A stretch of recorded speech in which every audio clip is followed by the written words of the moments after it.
안녕하십니까. 헤세드 결혼문화 선교회 대표 주요셉입니다. 지난 한 주간 동안 잘 지내셨습니까? 오늘은 본질적인 결혼 장애 요소 두 번째 시간으로 지난 시간에 가족적인 장애 요소에 대해서 살펴본 이후로 두 번째 시간입니다. 오늘은 개인적인 장애 요소에 대해서 살펴보겠습니다. 개인적으로 각 사람마다 갖고 있는 내면의 문제로 인해서 많은 어려움이 있다는 것을 지금까지 제가 많은 미혼자들을 상담하고 교육을 시키면서 발견했습니다. 가장 중요한 것은 오늘 화면에서 잠깐 보면 화면에 있는 저 사진 속에 여성이 나름대로 눈을 뜨고 보는 것과 또 하나는 눈을 가리고 보는 것, 두 가지의 전혀 다른 그 모습이 보이는 것을 볼 것입니다. 우리 사람들은 때때로는 둘의 문제, 또 여러 가지 문제를 자기 자신의 문제를 다 살펴보는 것 같지만 실질적으로는 그렇지 않고 자기 안에 있는 어떤 나름대로의 색안경이나 자기 나름대로의 필터를 통해서 사람들을 살펴보는 것을 보게 됩니다. 저 안에 문 좀 닫아주세요. 자, 그러고 나서 우리 모두가 여러 가지 어려운 문제 대두되는 것을 발견하는데, 근데 실질적으로는 우리 안에 있는 내면의 문제가 자기도 모르게 무의식적으로 드러나는 그러한 현장을 보게 됩니다. 자, 오늘 우리들이 갖고 있는 각 사람만에 있는 그런 문제, 첫 번째로 우리가 살펴볼 내용들은 사실은 사람은 누구나 이런 모습을 갖고 있죠. 겉보기에는 다 멋있어 보이고 다 괜찮아 보이고 정말 대단하다고 얘기를 하지만 실제는 그렇지 않습니다. 그래서 우리 안에 있는 어떤 열등감 컴플렉스라는 것이 있는데, 그 열등감 컴플렉스는 내 자신이 남들보다 못하지 않은데 자기 스스로가 자꾸 비교해서 낮춰보는 거예요. 나는 저 사람과 못해. 겉보기에는 아무 문제가 없음에도 불구하고 많은 사람들이 의외로 저러한 자신만의 열등감 컴플렉스에 빠져 있는 경우를 보게 됩니다.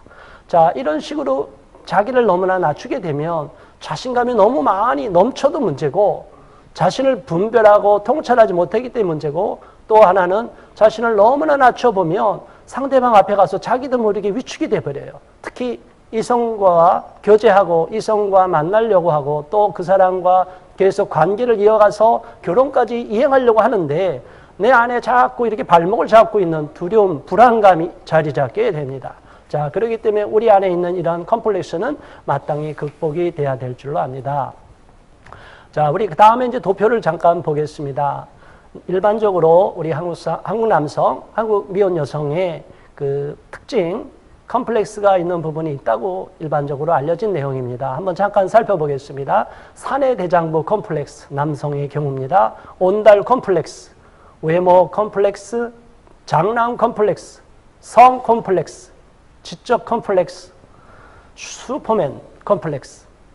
자, 이에 반해서 여성들은 착한 여자 컴플렉스, 신데렐라 컴플렉스, 외모 컴플렉스, 장녀 컴플렉스, 성 컴플렉스, 지적 컴플렉스, 슈퍼먼 컴플렉스. 자, 남성이 여성을 바라보고 여성의 모습을 볼 때 이해가 잘 안 됩니다. 또 여성이 바라볼 때 무슨 남성이 그런 것까지 컴플렉스 갖고 있나? 잘 이해가 안 됩니다. 그래서 우리 남성과 여성은 영원한 미스테리입니다. 자신의 시각에서 보면 도저히 이성이 잘 이해가 안 되는 부분, 영역이 있습니다. 왜 여성은 저러지? 왜 남성은 저러지? 여성의 시각에서, 또 남성의 시각에서만 보면 같은 동성끼리는 큰 문제가 없는데 이성이 보여주는 모습이 정말 미스테리와 같은, 이해가 안 된다. 어쩌면 그럴 수가 있을까? 막 이런 정도로 납득이 안 되는 경우도 있습니다. 자, 저런 내용들이 우리 안에 여러 가지가 복합적으로 작용하기 때문에 우리도 모르게 위축되는 경우가 있음을 우리가 알게 됩니다. 더 나가서 이제 오늘 본격적으로 오늘 내용을 살펴보면 크게 보면 개인적인 요소 중에 5가지를 우리가 살펴보게 되는데, 첫 번째는 열등감의 요소를 말하고 있습니다. 열등감의 그 요소는 10가지로 나눌 수가 있습니다. 첫 번째는 성장 배경의 문제입니다. 지난번에 우리가 부모의 경우를 살펴보았지만 그 부모와 달리 부모의 그런 아주 큰 엮이는 경우 그런 거와 좀 달리 성장 과정에서 그 사람의 어떤 모습에 대해서 조금 그 어려움에 빠져 있는 상황, 일반적이지 않은 그런 상황, 경제적인 문제, 편부모로 자라는 문제 또는 부모가 없이 고아로 자라는 문제, 자, 이런 경우에 있을 때에도 일단 위축되고 열등감에 빠지는 경우가 있습니다. 불가능하다는 것이 아닙니다. 저런 요소가 있는데 이걸 어떻게 잘 극복하느냐가 문제라는 것이죠. 두 번째는 직업적으로는 상당히 아직 불안정한 상태에 놓여 있고 또 한편으로는 재정적으로 많이 어려움에 빠져 있는 상태를 말합니다. 자, 이럴 경우에 있어서는 우리 마음속에 많이 쫓기는 마음, 불안한 마음 이런 것들이 항상 자리 잡고 있기 때문에 굉장히 어려움에 빠지는 경우가 있습니다. 또 세 번째로 살펴볼 내용은 학력에 문제가 있는데 오늘 대한민국을 보면 상당히 고학력 사회가 되어 있습니다. 전 세계적으로 봐도 대한민국만큼 이렇게 학력이 높은 고학력 사회가 많지가 않습니다. 웬만하면 다 대학에 올라갑니다. 뭐 대학에 간다는 것 자체가 나쁜 것은 아닙니다. 그러나 하나의 독일 같은 경우를 사례를 보면 독일에서는 특별한 경우 그렇게 다 대학을 가지 않고 고등학교만 나와도 자기 분야에서 전문적인 일을 잘 해더라도 얼마든지 사회에서 인정을 받고 사회에서 충분히 대우받는 위치에 서는 것을 보게 됩니다. 그런데 우리 사회는 너무나 학력이 높아지고 학력 인플레 현상이 생겨서 너무나 학력에 거기 못 미다는 경우는 위축되는 경우가 있어요. 특히 여성이 남성보다도 더 많이 고학력으로 올라가는 경우가 많습니다. 남성들은 군복무를 하는 그 기간 동안 좀 시간을 이렇게 많이 일정한 기간을 이렇게 소모하는데 여성은 그 시간 동안에 많은 경우는 취업으로 바로 이행할 수도 있지만 취업이 안 되는 경우는 대학원으로 또 올라가고 또 대학원 올라갔다가 또 박사과정까지 올라가고 이래서 학력이 여성들이 굉장히 높아지고 있어요. 물론 우리 사회 통계청에서 나온 자료를 보면 여성이 학력이 남성보다 높음에도 불구하고 이렇게 부부로서 잘 맺어지는 경우도 있습니다. 그런 퍼센티지가 10%가 넘습니다. 자, 그러니까 학력이라는 것도 하나의 부정적인 영향과 어떤 걸림돌이 될 수도 있지만 또 그거를 초월한 요소는 충분히 있다는 거예요. 학력이 본인이 좀 부족하고 낮다 싶으면 그 사람이 그렇다고 해서 불가능하다는 건 절대 아닙니다. 단정 짓자는 것이 아니라 그 사람이 부족해서 나도 좀 채워야겠다. 그러면 오늘날은 평생 공부하는 시대, 평생 학습 시대가 열려있기 때문에 나중에 또 얼마든지 공부를 할 수가 있고요. 대학을 진학할 수 있는 거, 또 학점은행제도 있고 여러 가지가 있습니다. 또 어떤 경우에 굳이 그런 학력에 대해서 필요가 없다. 내 분야에서 난 얼마든지 성공했고 내 자신 있고 남들에게 다 인정받을 만한 위치에 있다. 나는 괜찮아요. 그러면 굳이 꼭 학력에 얽매이지 말라는 것입니다. 다만 남성과 여성이 대화를 하는 데 있어서 충분히 대화하고 코드는 맞아야 되고 대화를 풀어가야 되기 때문에 자신의 분야에 대해서 또는 교양의 모습에서 교양적인 여러 영역에서 기본적으로 본인이 책도 보면서 교양을 넓힐 필요는 있다는 것입니다. 이건 학력과는 좀 구별되는 문제예요. 그래서 남성이든 여성이든 본인들이 학력에 대해서 좀 부족함이 있다면 자신의 장점을 최대한 극대화시키고 또 필요하다면 평생 학습 개념에서 여건에 맞춰서 또 공부할 수 있는 시간이 있고 즐거움을 할 수 있다면 얼마든지 가능할 수 있다는 것입니다. 자, 네 번째로 살펴볼 내용은 외모가 부족한 경우를 말하고 있습니다. 외모는 사람마다 보여지는 모습이 다 다른 경우를 말합니다. 외모인 경우에 있어서는 남들이 볼 때 굉장히 아니다. 아유 저런 사람. 그래도 실질적으로는 그렇지가 않아요. 지금까지 결혼한 커플들 많이 살펴보는데 결혼한 사람들이 다들 선남선녀만이 결혼하는 것은 아닙니다. 결혼식장에 가면은 많은 사람들이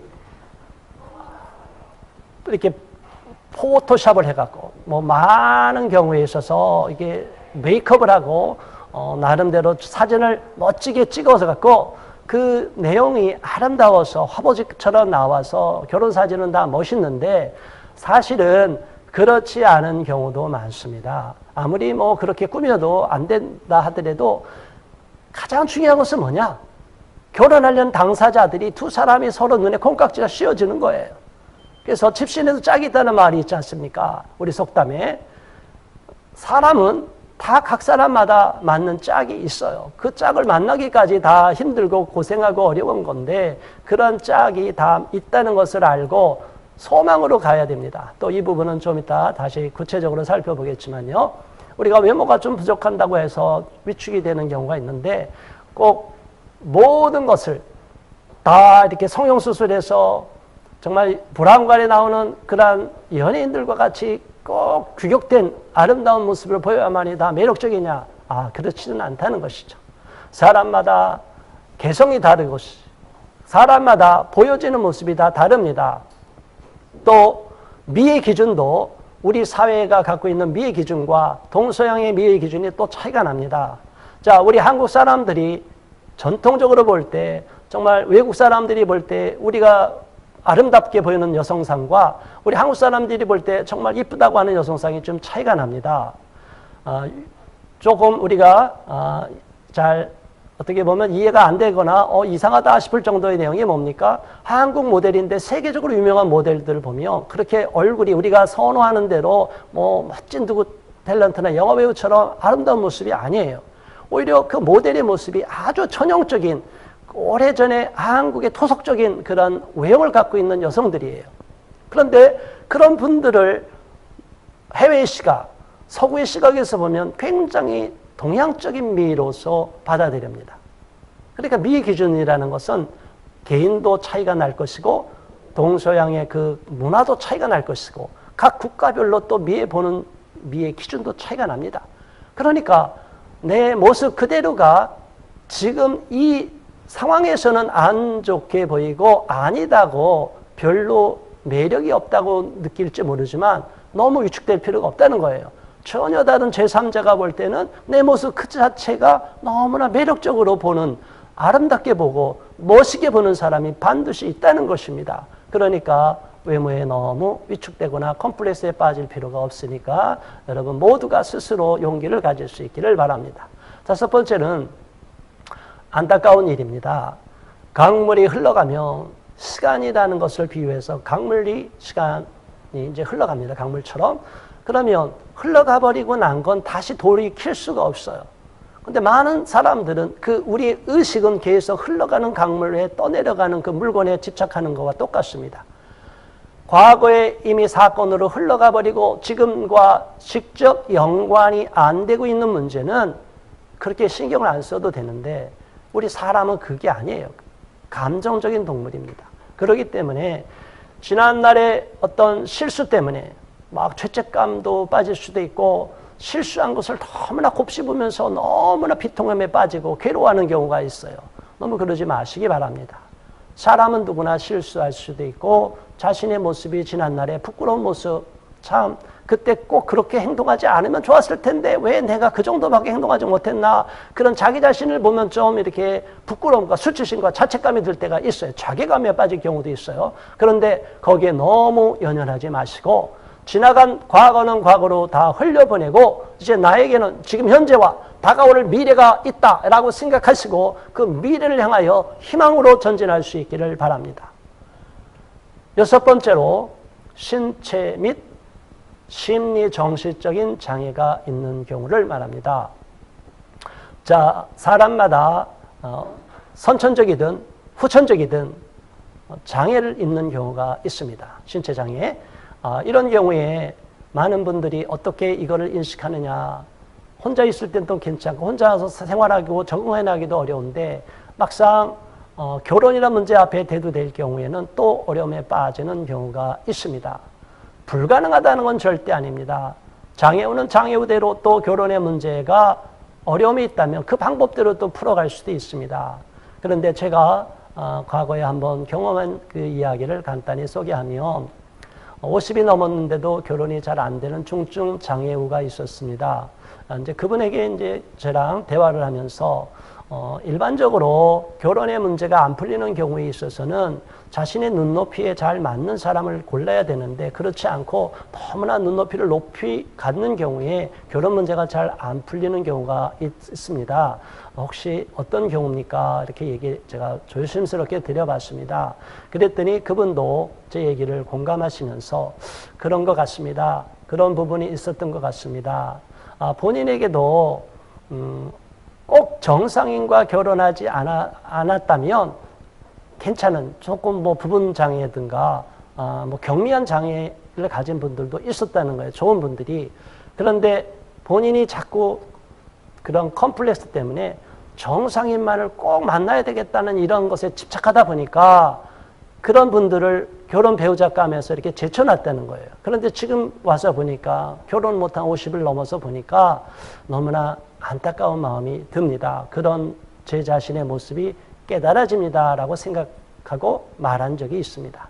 자, 여러분 일반인이든 장애인이든 비장애인이든 자, 여러분 이 문제에 있어서는 동일합니다. 사람마다 자신에게 갖고 있는 어떤 걸림돌의 문제가 해결이 안 되면 외적으로 아무리 사람을 만나도 이게 나와 연결이 안 된다는 거예요. 톱니가 안 맞아지는 거예요. 어그러지고 뻑뻑거리고 결국은 튀어나가 버립니다. 자, 저는 그래서 많은 미혼자들에게 분명히 말씀을 드립니다. 어울리는 사람을 만나기를 바랍니다. 저와 그 상대방과 여러 가지를 종합적으로 고려해 볼 때, 이 정도는 두루두루 다 이렇게 어울리는구나. 유사성이 참 좋은 비슷한 모습이 많구나. 이제 이런 거를 잘 고려하고 만났을 때 배우자를 보는 안목이 생기고 지혜로운 안목을 통해서 결혼의 문이 쉽게 열리는 것을 보게 됩니다. 또 심리적으로나 정신적으로 너무 큰 심한 충격을 받거나 어떤 장애의 모습이 나타나는 경우가 있어요. 그럼에도 불구하고 꼭 결혼하고 싶어하는 분들이 있는데 그런 불안한 요소를 다 극복한 상태에서 만나면 좋은데 그런 분일수록 자신의 불안함에도 불구하고 결혼하고 싶은 열망은 강한데 상대방이 못 알아주니까 더 괴로워하고 좌절하는 경우가 있습니다. 정말 안타까운 모습이에요. 저한테도 그렇게 찾아오고 상담했던 분들이 있는데 제가 충분히 도와주고 싶어도 안 되는 경우가 있습니다. 저는 한 사람을 놓고 뭐 얼마든지 전 개인적으로 도와드릴 수 있지만 결혼이라는 것은 상대가 있는 거예요. 남성은 여성이 있고 또 여성은 또 남성이 있어요. 그러면 상대방 이성이 나를 수용해주고 품어주면 아무 문제가 없어요. 같은 공동체나 같은 어떤 공간 속에서 같은 지역에서 꾸준히 이렇게 자연스럽게 교류하다가 만나고 대화하고 친밀해지고 사랑이 싹 트면 서로의 어려움과 부족함이 있더라도 다 품고 가면 아무 문제가 없어요. 그런데 중간에 현재의 모습이 악화된 상태, 일반적으로 보는 기준에서 많이 이렇게 처져 있는 상태에서 새로운 사람을 만나면 그 사람은 나의 과거의 삶의 히스토리를 다 보는 것이 아니라 지금 현재의 모습 자체만을 보고 평가를 하게 돼요. 그러니까 그 사람이 저를 수용하지 않고 부담을 느낀다 이래버리면 그 관계는 진전이 안 되는 거예요. 그런데 저 사람이 왜 나를 안 받아줬느냐, 왜 저보고 대표님 안 도와줍니까? 이렇게 불평을 하시는 분들이 계시는데 정말 이럴 경우는 난감합니다. 결혼은 남녀 당사자 두 사람이 선택하고 결정하는 거예요. 주변에서 제가 도와드리는 것뿐입니다. 그런데 도와주려고 해도 상대방이 수용하지 않으면 어쩔 수가 없는 거예요. 그건 두 사람만의 몫이기 때문에 그 부분은 정말 제가 이런 일을 하면서도 정말 안타깝고 한계를 느낄 수밖에 없는 부분도 있습니다. 그런 부분에 대해서도 조금 더 심도 있는 케어, 관리해주고 돌봐주고 계속적으로 코칭해주고 멘토링을 해주면 좋은 결과가 나올 수도 있는데 그러기 위해서는 굉장히 긴 시간을 소요한다는 것을 보게 됩니다.